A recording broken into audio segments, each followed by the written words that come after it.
Halo Sobat PTN, kembali lagi nih di konten belajar bersama Detri. Untuk kali ini kita punya bahasan yang berbeda dari biasanya yang kita membahas UTBK, ujian mandiri. Rasanya kalau jadi mahasiswa kurang gitu kalau tidak membahas mengenai beasiswa ya. Nah, kebetulan sekarang saya kedatangan teman saya, salah satu penerima beasiswa unggulan di Jawa Barat, yaitu Yoga, dan dia sekarang mahasiswa Universitas Siliwangi semester 3 ya, Yoga? Empat, Oh, Bro semester Detri. 4. Empat. Mungkin bisa diceritakan nih kepada penonton awal mula kronologinya bisa diterima di beasiswa unggulan. Oke, buat kronologi ya, mungkin sebelumnya saya mau perkenalan dulu nih. Nama mungkin Yoga Febriana, ya bisa dipanggil Yoga aja. Dan sekarang itu saya lagi nempuh pendidikan di Universitas Siliwangi, Tasikmalaya, jurusan Ekonomi Islam. Atau biasa orang-orang di kampus itu manggilnya Ekonomi Syariah, EKSYAR.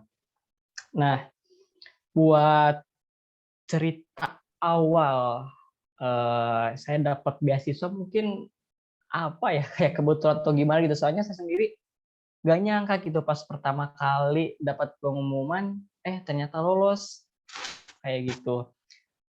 Mungkin lebih ke magnet doa sih kayaknya. Entah itu doa ibu atau doa pribadi gitu. Soalnya pas awal saya masuk SMA, itu saya udah punya plan, pokoknya saya udah lulus SMA, mau kuliah, harus pakai uang pribadi. Entah itu dengan bekerja atau dengan beasiswa. Dan itu adalah janji yang saya berikan ke ibu saya dulu. Saya dulu pernah bilang ke ibu-ibu, pokoknya saya kuliah gak bakal minta uang ke ibu. Nah, dari sana mungkin apa ya, dan pas kuliah mungkin ternyata doa itu jadi kenyataan. Itu yang kemudian saya tafsirkan sebagai magnet hidup, bahwa kita itu hidup itu menarik apa yang kita pikirkan. Jadi pikiran kita itu menarik apa yang datang ke kita. Karena saya pernah baca sebuah tulisan yang disebutkan itu bahwa apa yang datang ke kita itu adalah apa yang ada dalam kepala kita. Apa yang datang ke kita adalah apa yang kita yakini. Dan dulu saya sejak SMA selama 3 tahun, cita-cita terbesar saya ketika lulus adalah saya lulus tepat waktu dan dapat beasiswa ketika kuliah. Dan akhirnya dari doa yang tiap waktu saya dawamkan dan pikiran saya teringat ke beasiswa gitu. Pokoknya saya dapat beasiswa, saya harus mandiri. Jangan pernah minta ke orang tua ketika udah masuk kuliah lagi. Dan ternyata alhamdulillah gitu, apa yang saya inginkan itu terwujud juga gitu mungkin Bro Detri. Siap, Yoga. Jadi dari cerita singkatnya mendapatkan beasiswa unggulan, bisa disimpulkan bahwa sugesti itu mempengaruhi otak ya. Jadi menstimulus tubuh kita untuk memotivasi dan akhirnya bisa dapat juga tuh beasiswa. Nah, untuk beasiswa ini tuh mencakup apa aja sih, Om? Kalau boleh tahu. Cakupan apanya ini? Cakupan dana atau apa? Ya, jadi ini tuh buat berapa tahun dan buat apa aja keperluannya itu. Oke, mungkin ini lebih ke cakupan dana beasiswanya ya. Ya, benar. Feedback yang dikasih sama penyelenggara ke awardee-nya gitu. Nah, ini hal yang saya kaget gitu. Kalau bicara tentang cakupan dana, kenapa kaget?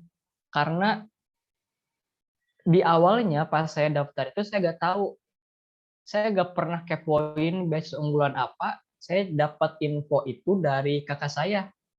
Kakak saya yang jaraknya mungkin beda 2-3 tahunan dari saya. Dikasih tahu pokoknya kamu coba daftar beasiswa ini. Soalnya kamu punya banyak sertifikat, bisa buat dipajuin gitu ke perlombaan ke beasiswa, kali-kali aja menang. Dan setelah itu udah daftar, pendaftaran pertama, seleksi pertama, saya gak pernah searching apapun gitu terkait beasiswa unggulan, karena di saya tuh saya posisinya lagi maba, tahu kan maba di PTN lagi masa pengkaderan gitu, jadi wah pokoknya gak kepikiran apa-apa. Nah, termasuk di tanggal pengumuman pun saya gak tahu kapan, tahap 1 gak tahu pengumumannya kapan, tahap 2 gak tahu kapan juga, bener-bener blank. Saya cuman lihat-lihat info, dari mana ya saya juga lupa sih sebenarnya, udah lama juga sih. Cuman saya tuh dikasih tahu buat pengumuman itu dari kakak sendiri. Saya gak tahu gitu tanggal pengumuman kapan, soalnya emang gak dipublish di media sosial. Saya coba cari di Telegram, barangkali ada grupnya, nggak ada dulu itu. Di WA juga nggak ada, di IG nggak ada. Jadi emang apa ya, nggak terlalu publish media sosial lah kayaknya. Atau nggak tahu saya yang kudet juga gitu. Jadi emang nggak ada informasi terkait beasiswa unggulan. Cuman ketika diumumin tuh tahap 2 itu diumumin lewat email, tahap 1 lewat websitenya. Ada tuh muncul email ke saya itu, bahwa kamu dinyatakan lolos beasiswa unggulan. Kaget gitu kan, soalnya ini cita-cita sejak lama pengen dapat beasiswa gitu, sejak SMA, dan ternyata sekarang udah kecapai nih. Akhirnya saya langsung ketok-ketok kamar ibu. Dulu itu waktu sore pas lagi hujan-hujannya, pas lagi hujan, saya ke kamar ibu, bilang, ibu langsung keluar, ada apa? Saya bilang, saya tunjukin handphone saya yang berisi lolos itu, ibu, saya lolos beasiswa ibu. Dari sana saya langsung peluk ibu peluk saya erat banget, dan saya apa ya, terharu banget pokoknya, dan ibu saya juga gak tahan buat netesin air mata. Kenapa? Karena yang ibu saya ingat itu ketika lihat saya nunjukin saya lolos beasiswa, dia tuh teringat bahwa aku punya janji gitu. Anakku punya janji dulu kalau kuliah gak bakal pakai uang dari orang tua. Walaupun orang tua saya juga nggak apa ya, ibaratnya mampu juga gitu buat membiayain, cuman saya pengen mandiri secara finansial aja kayak gitu. Dan di sana tumpahlah, cuman saya nggak terlalu ngeluarin air mata karena namanya juga cowok lah, harus bisa nahan air mata gitu. Nah, udah pengumuman, hampir jeda 1 bulan, udah tahu 1,5 bulan, itu masa validasi data. Jadi kita ngirimin data ke pusat, data berkas buat pencairan. Nah, di saya tuh ada dikirim lewat email itu, namanya itu surat tanda tangan kontrak. Yang dimana di sana tuh berisi pasal-pasal yang ngejelasin hak dan kewajiban pemberi beasiswa dan penerima beasiswa. Dan ada di salah satu pasal di bagian akhir itu ngejelasin cakupan dana. Nah, pas di sana asli kaget banget, Bet, asli. Kenapa? Karena emang beasiswa unggulan itu susah buat nyari akses berapa nominal yang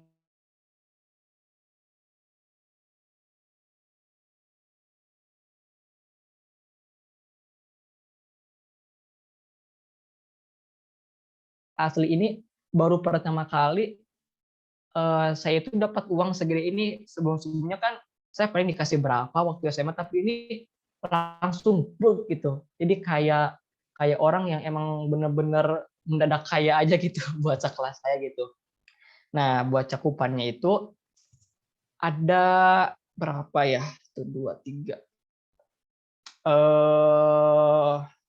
Ada tiga cakupan dana yang dikasih sama beasiswa unggulan. Apa saja? Yang pertama itu ada dana hidup. Dana hidup itu dana bulanan. Dana bulanan itu dikasih sekitar 1,4 per bulan. Cuma per bulan itu dipotong persen tiap bulan.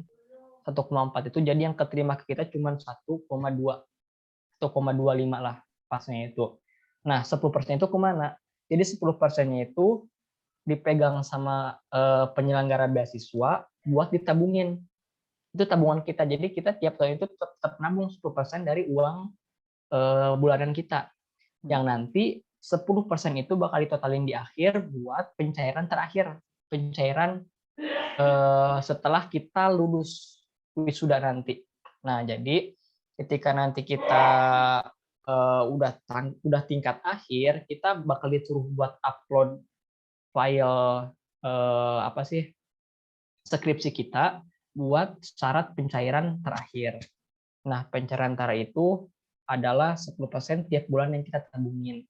Nah, terus itu buat cakupan dana. Oh ya, BTW buat BU ini itu dikasihnya itu full sampai kita benar-benar lulus 4 tahun gitu kalau buat maba.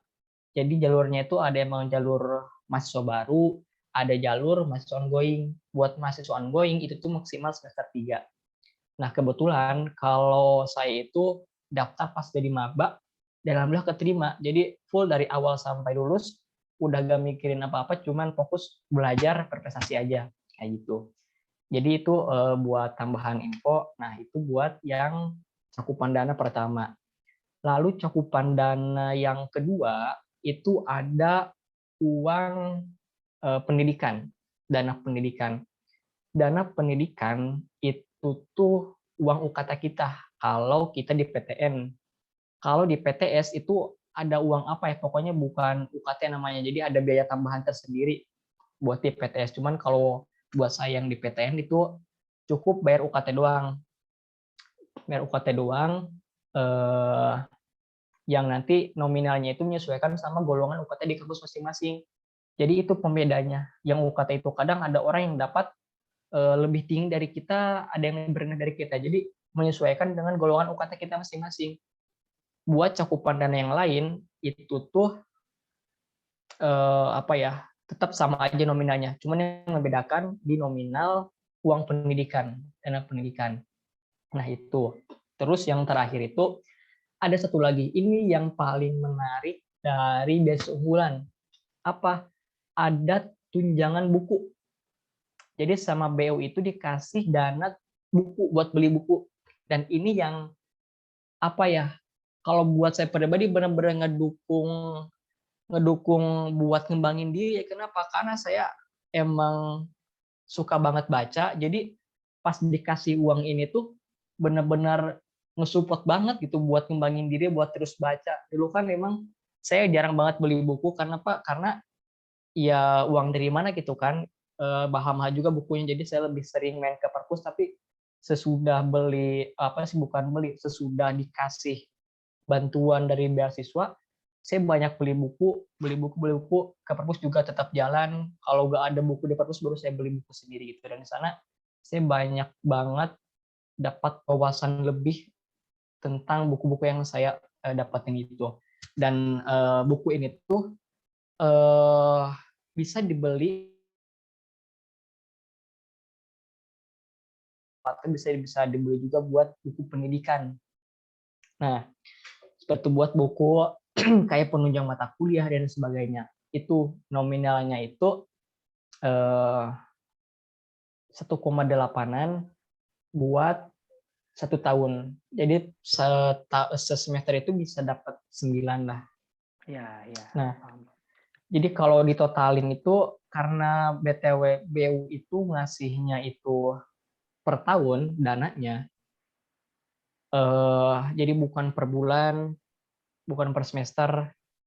Jadi dikasihnya itu langsung blek 1 tahun buat pendidikan, biaya hidup sama 1 tahun. Ngasihnya itu per tahun gitu, bukan per semester atau per bulan.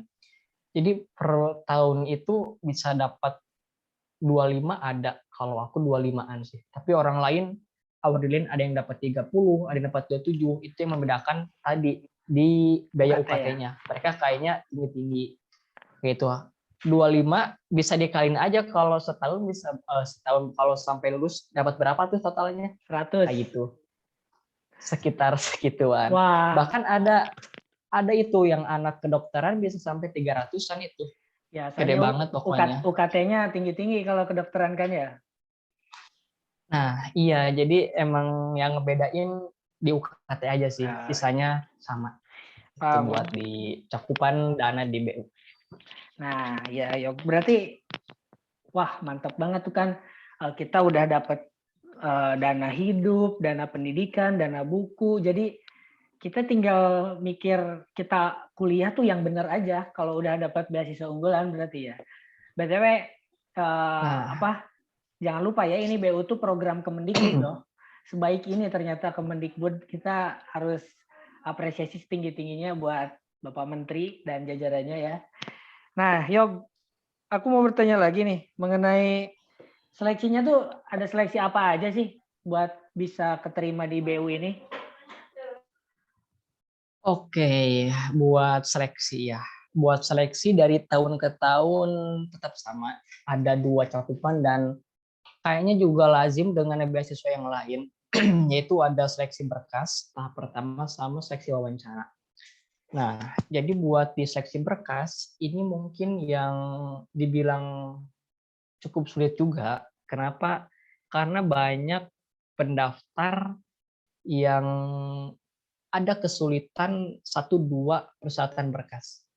Kalau pas saya daftar dulu, persyaratannya itu ada data pribadi yang mencakup kakak, KTP. Kalau masih daftar pasti di maba mungkin ada ijazah, rapot kayak gitu. Dan buat persyaratan tambahan itu ada yang lumayan sulit. Apa? Sertifikat. Ini poin yang dikatakan kayak apa ya? Senjata ampuhnya lolos besok unggulan di sertifikat. Walaupun emang dengan kita punya sertifikat banyak, nasional, internasional, nggak menjamin juga, cuman punya nilai lebih. Kenapa? Karena beasiswa unggulan. Beasiswa untuk orang-orang yang unggul.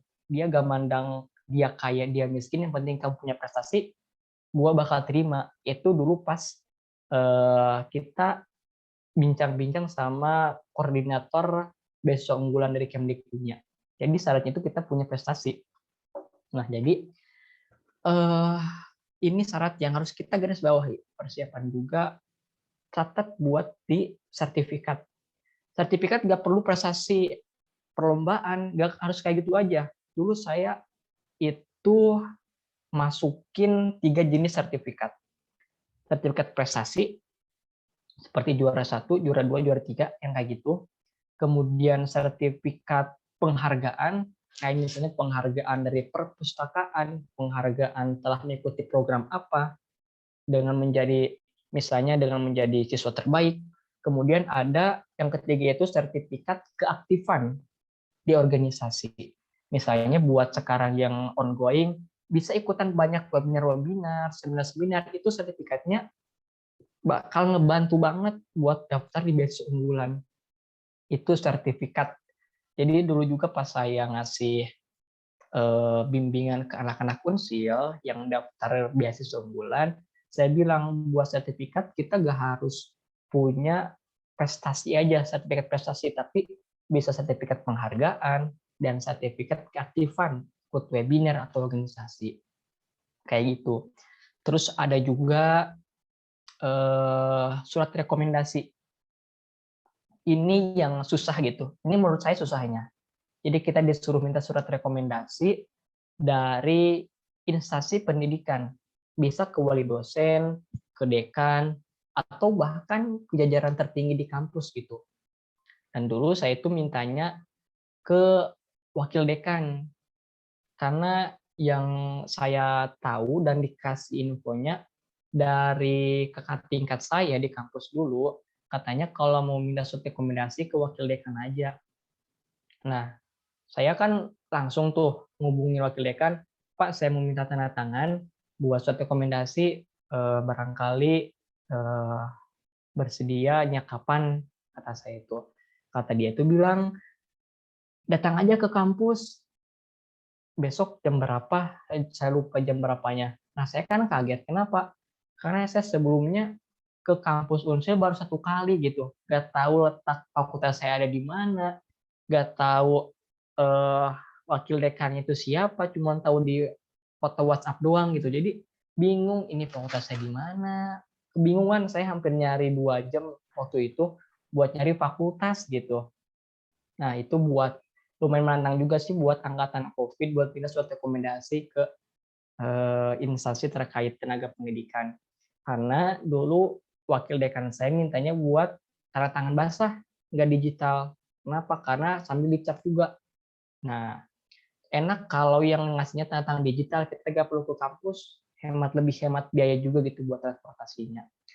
Itu buat di suatu rekomendasi. Terus ada lagi satu lagi itu di esai. Esai, jadi beasiswa unggulan itu nganjurin pendaftarnya itu buat bikin esai. Esai yang ngejelasin diri. Jadi itu kayaknya pengganti CV gitu. Biasanya kalau kita daftar beasiswa lain itu ada persyaratan buat upload CV. Jadi biar biar si penilai itu tahu oh ini tuh orangnya kayak gimana, prestasinya apa aja kayak gitu. Jadi kalau dulu di beasiswa unggulan itu jenis CV-nya itu digantiin sama esai. Jadi esai itu kita ngejelasin diri kita pribadi gitu dengan tema itu aku generasi unggul kebanggaan bangsa Indonesia. Dan itu tuh tahun kemarin juga sama gitu. Judul esainya tuh kayak gitu. Jadi buat yang mau daftar beasiswa unggulan buat tahun depan bisa nyiapin buat bikin esai, soalnya kayaknya gak rubah dia buat tema itu, tetap tetap itu aja gitu. Nah, itu sih buat persyaratan di berkas. Terus ada lagi di wawancara. Nah, buat di wawancara ini yang menantang juga sih sebenarnya. Kenapa? Karena dulu saya itu angkatan COVID, jadi wawancara full semua itu online. Saya nggak khawatir nanti bakal ditanya apa, dikasih pertanyaan apa, karena saya udah pede gitu buat ngejawab. Ibaratnya public speaking udah oke lah. Cuma yang saya khawatirin itu satu, dulu HP saya kentang gitu. Jadi saya gimana ini ngejawabnya? Takutnya itu pas saya lagi interview, tiba-tiba mati listrik, memori penuh, terus juga baterai cepat habis. Wah, itu pokoknya cita-cita saya udah punah gitu. Kalau kalau emang pas apes-apesnya. Terus saya di interview pas lagi hujan. Tapi alhamdulillah dengan izin Allah juga saya alhamdulillah lancar juga gitu buat interview tanpa kendala. Itu saya bersyukur banget gitu bisa bisa wawancara juga gitu. Itu sih buat wawancara. Kalau wawancara nanyanya lebih ke pribadi sih. Yang saya ingat itu dulu saya ditanya buat ngejelasin esai yang kita buat kayak gimana. Terus juga pertanyaan terkait beasiswa unggulan. Kalau kamu dapat uang ini, dana dari beasiswa unggulan, kamu akan gunakan untuk apa uang ini? Terus juga nanyain apa ya? Saya lupa lagi kalau buat interview, cuman lebih ke pribadi sama ke beasiswa unggulannya gitu. Kayak beasiswa unggulan ini ditujukan buat siapa aja. Kayak gitu sih buat diwawancara. Oh iya. Gitu. Berarti dalam seleksi itu cuma ada 2 tahap ya. Berarti yang pertama tahap pemberkasan, di mana ini harus optimal karena banyak berkas yang harus dikumpulkan mulai dari prestasi, esai, terus tadi ada surat rekomendasi, terus surat keaktifan atau nilai terakhir kan juga itu didaftarkan. Nah, iya. Terus apabila udah lolos pemberkasan, sebenarnya probability-nya atau kemungkinan kita diterimanya tuh gede ya, Yom? Soalnya kita tinggal nunggu interview aja gitu kan? Iya, cuman buat di berkas itu emang saya juga kurang tahu sistem penilaiannya kayak gimana. Cuman prediksi saya yang namanya pemberkasan itu adalah area sensitif dimanapun kita daftar apa-apa. Ya. Entah pekerjaan atau beasiswa. Kenapa? Sekali kita ngupload file yang nggak sesuai, itu bakal langsung auto di-reject gitu. Atau kita nggak bakal lolos. Kayak misalnya ada persyaratan minimal nilai IPK itu adalah 3. Nah, ketika kita upload nilai IPK kita nilainya itu 2,99, padahal dikit gitu, tinggal 0,1 lagi kan, itu auto gak bakal keterima. Jadi ya buat di pemberkasan, buat daftar apapun, itu Harus tolong maksimal ya? buat upload sesuai dengan persyaratan yang diminta, Ya, siap. kayak gitu. Itu kawan-kawan. Jadi untuk pemberkasan hati-hati ya, jangan dianggap sepele, harus sesuai dengan apa yang diinstruksikan. Nah, itu mantap sekali nih. Mungkin untuk karena durasi ya. Jadi dari beasiswa unggulan ini apakah ada forumnya? Yoga, ada yang menampung itu dari mahasiswa yang menerima beasiswa kan? Oke. Oke, buat beasiswa unggulan ada komunitasnya. Namanya itu Forum Beasiswa Unggulan. Itu tiap provinsi itu ada. Jabar ada, Jatim ada, Jateng kalau Jateng kurang tahu sih, kalau Yogyakarta ada. Jadi per provinsi ada forumnya gitu, namanya itu Ya. Forum Beasiswa Unggulan. Itu di IG juga bisa kalian cari-cari, dan itu tuh komunitas beasiswa unggulan para awardee-nya gitu. Ya. Nah, jadi buat yang kalian yang masih bingung, meskipun di video ini Yoga sudah menjelaskan dengan rentetannya mulai dari apa aja sampai tahap-tahapnya sudah lengkap, dan kalian masih ada yang mau ditanyakan, bisa tanya di komen atau bisa langsung cari di daerah kalian forum mengenai beasiswa unggulan ini. Mungkin closing statement Yoga dari Yoga untuk menutup pembicaraan pada malam hari ini, untuk memotivasi mahasiswa bisa mendapatkan beasiswa unggulan juga. Oke, mungkin pas saya keterima beasiswa unggulan, satu kata yang emang saya ingat selalu dan saya terapin dalam setiap apapun, yaitu perkataan nothing is impossible. Tidak ada yang mustahil. Yang mana itu tuh saya ambil dari Al-Quran yang berbunyi kun fayakun. Jadilah maka jadilah, dalam artian gak ada yang mustahil. Ya. Jadi buat kalian yang mau daftar beasiswa, jangan takut karena nothing is impossible, gak ada yang mustahil. Selagi kita percaya ke Tuhan Yang Maha Esa. Itu mungkin.